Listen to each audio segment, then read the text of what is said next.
Alrighty, here we go. Second video in one day. Go, Brenda, go. Okay, so I'm just going to talk about a little bit of how my journey has come along. In my introduction video, I kind of told you who I am and where I'm from, and a tiny bit of a taste of who I am. So I got interrupted because of my neighbor. And I knew once it's not even my neighbor, it's my landlord. I knew that conversation was going to last for eternity. So anyhow, I had to cut the video short. So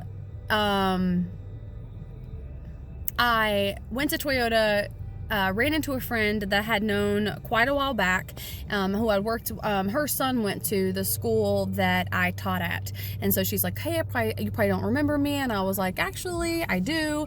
How you doing? All that kind of stuff. And I was like, are you guys hiring? And she was like, yeah, come meet my boss. And so she took me back to a place I was unfamiliar with, back to his office, and had an interview. And my boss, he hired me on the spot for the service department. I didn't even know what I was getting myself into. I had no idea like what the job was, stand behind this desk and cars are gonna drive in and I'm gonna write them up for oil changes. I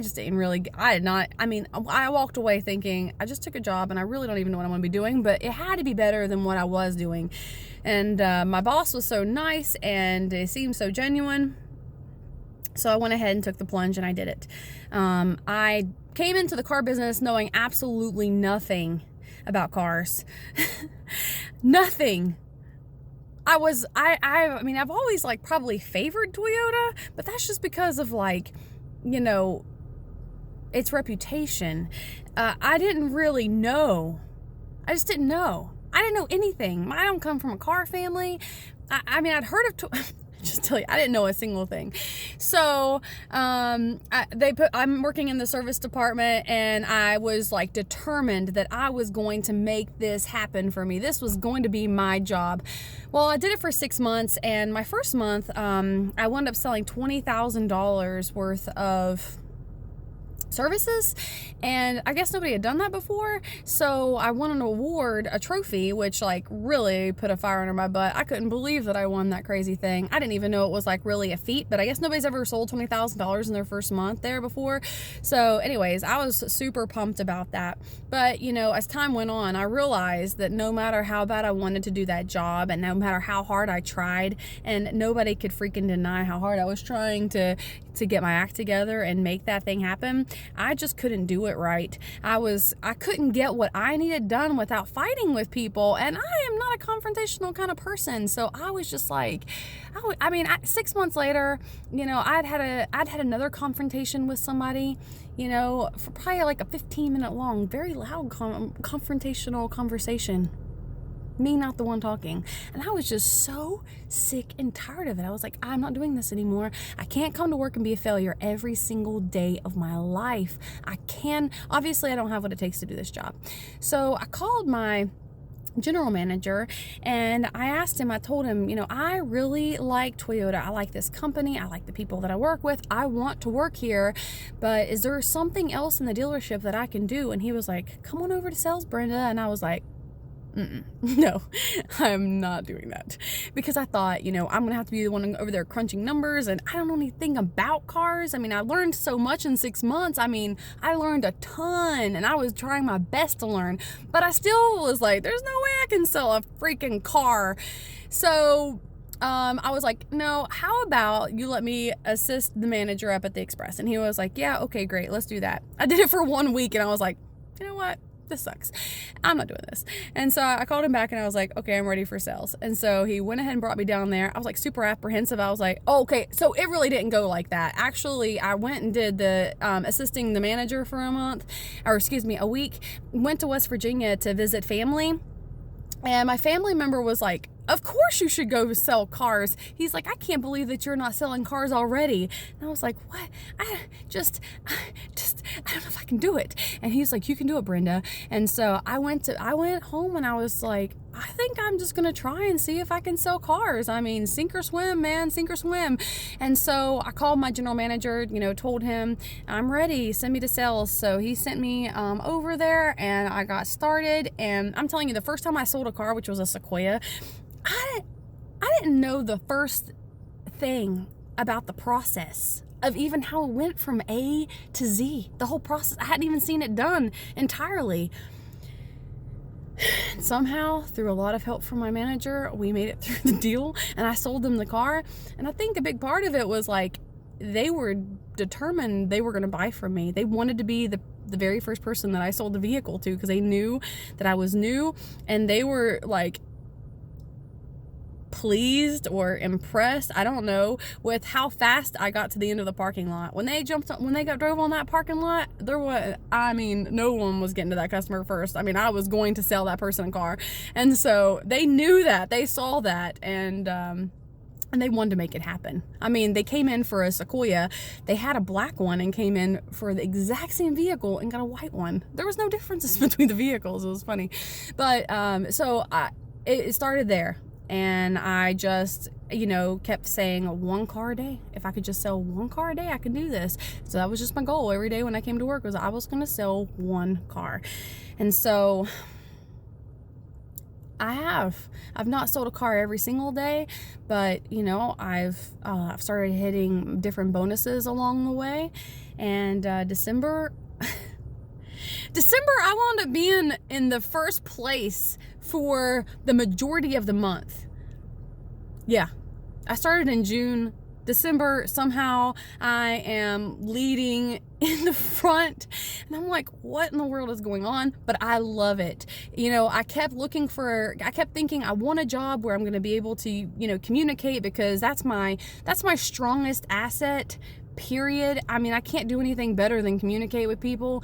And so this job it's a mix of my personality and communication and helping people. And this job is great for money. I love the money that I am making now. I mean, it's like a freaking drug. I get so excited about even if I just make a sale. I mean, I sold a Voodoo Blue Tundra one time to a guy, and I think I was more excited than the customer was, just because that truck was so freaking good looking. So, I mean, sometimes it really just doesn't have anything to do.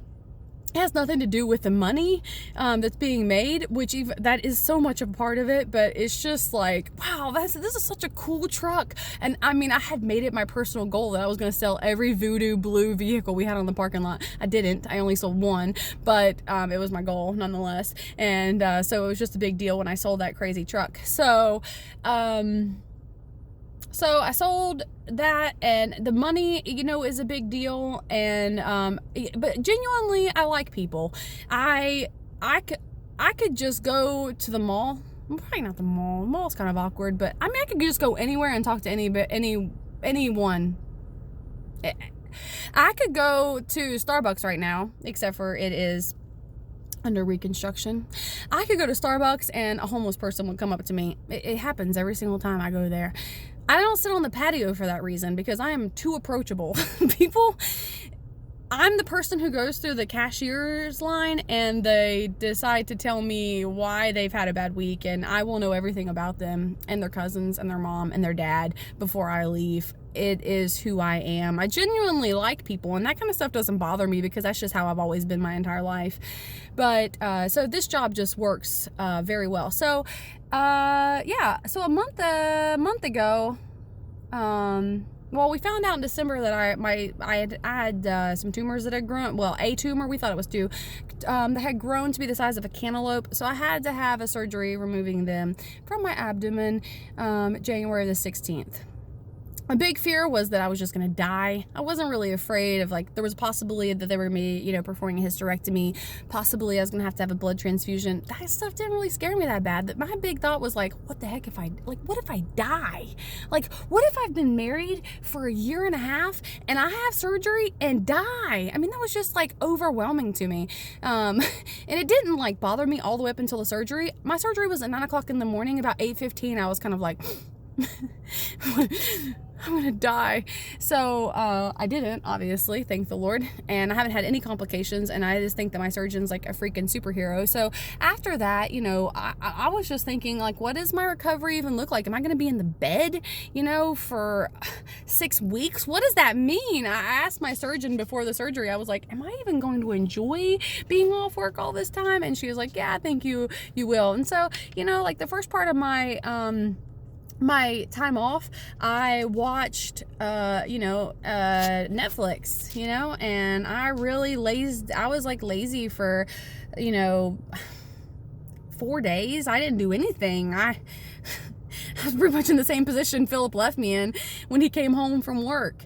But then, I kind of got started. I made a plan of all these things that I wanted to accomplish while I was off.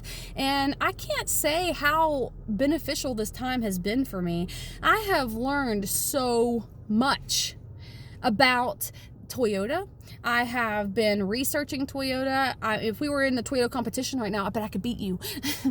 I just know all kinds of random facts. I have come up with a plan for Instagram for the next 365 days. That's not true. That will be what I have completed by the time I get back to work. But right now, I think I'm up to like 170 days worth of content. And so that has been big. And then, I've been making everything easily accessible on my cell phone, because even like when customers ask me questions, sometimes I think, by the time I actually find what they're looking for online, for this simple question, I'm ignoring them and I'm killing the conversation. So my goal right now is just to have everything at hand. And then also, we have a parts competition at my job every month. And, I've won twice. I've been in first, second, third, or fourth place. And it's my goal this next year to win every single competition. I mean, I don't have to place first, but I just want to place because that money would be fantastic for us. We're wanting to buy a house, and we got a lot of plans. So that's my goal. So I've come up with a plan as to how I'm going to win that competition for every month. I've got it laid out. And then let's see, that there's just those are some ways. Baskets. This idea had kind of, I'd ran across it somewhere. It ran through my mind at some point that, I needed we do a $5,000 drawing giveaway every month and a half to 2 months. I don't really know how often they draw. And I'm not usually there when they do draw. But, a customer comes in, they test drive, and they write their name, their number, their email address on a piece of paper. It gets put into the drawing. If it gets pulled, then they win $5,000 to do with whatever they want to do. So I was looking for a way of something that I could do personally. So, I've kind of talked to my husband about it, and we talked about maybe doing like $50 for each basket, all together. And so I've been doing, so I made a basket of all Starbucks stuff with like all the different drinks, espresso and loose coffee and Keurig cups and coffee cups and some chocolate bars. And I mean, it's all dolled up. It looks fantastic. I would want to win it. I love Starbucks. So I got that together. We made one for a date night at the house with 2 movies and like popcorn and candy and chocolate and all that kind of stuff. And then we also put a gift card so that you could do the movie theater date night in person. And then also we did a basket for spring, and so that one's got like bird seed and things to hang in the garden, and like signs with carrots on them and carrot candies, and that one's pretty cute too. And that one's got a gift card for the Home Depot, just kidding, Lowe's. So I've got all of that kind of stuff worked up and ready to go. My goal is to have that ready for 6 months in advance so that I don't have to worry about it. Everything that I'm doing right now, I feel like is just preparing me. I've watched so many videos. That's how I came across Gary Vaynerchuk. Watching videos on how to market, and I just have learned so much. I'm in the kitchen cooking and listening, to this, and I'm cleaning the dishes and listening to videos. I've listened so many hours on how to close the deal, and so I want to share that kind of stuff here. So kind of like from where I'm at right now. So that's where I've been. That was from my surgery till, today. I mean, I'm working on it every single day. My coworkers probably think I'm at home watching Netflix. And I was for, 4 days. But, it's just, I can't say how thankful I am to have not rushed back into my job. These are the 2 slowest months of the year, from what I understand. I haven't been selling for an entire year yet. And I'm just thankful to have had the time to be able to put all this stuff together, to really be able to put my thoughts down on paper, and just to be able to brainstorm of what can I do. And then, hearing, different advice from different people. A quote that I heard from Jordan Peterson, and this is related to carnivore. This wasn't even... it wasn't even like through sales that I heard this, but he said a person who has a why can bear almost any how. And that rings true for me. I don't want to live life paycheck to paycheck. I want to be able to, my end goal is to, just be able to live life to the fullest and be able to travel and, just, have fun in life. I don't want to wait until I'm 65 years old to go travel the world or, get old and sit on my butt. I want to enjoy the world now. And I feel like this provides the opportunity. But then also, one day I want to own a wedding venue. And I think that would be a ton of fun. And I just feel like right now, everything that I'm doing is laying the groundwork for then. And so that's my why, and we don't have children yet. They'll be part of the why, but right now we don't have children. So that's that. But, in the kind of from where we're going from here, I'm going to be doing some interviews with people, in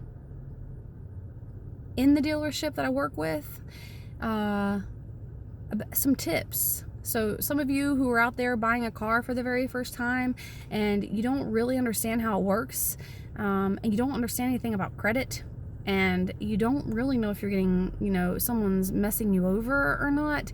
You just don't know.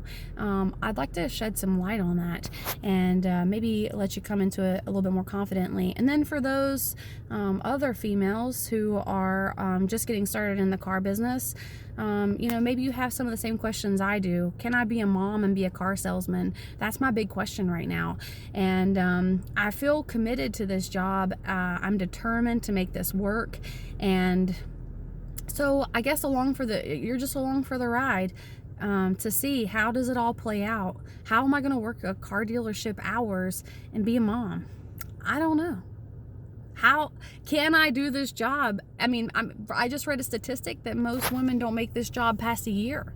And I mean, there aren't very many women doing this. So I'm here to show you kind of the process and a little bit of fun along the way and a whole bunch of stories and rabbit trails. And that's just who I am. And we're just going to have to be okay with that. So here I am at Aldi going grocery shopping for the week. So it was good talking to you guys again. Thanks for listening, and talk to you soon. Bye-bye.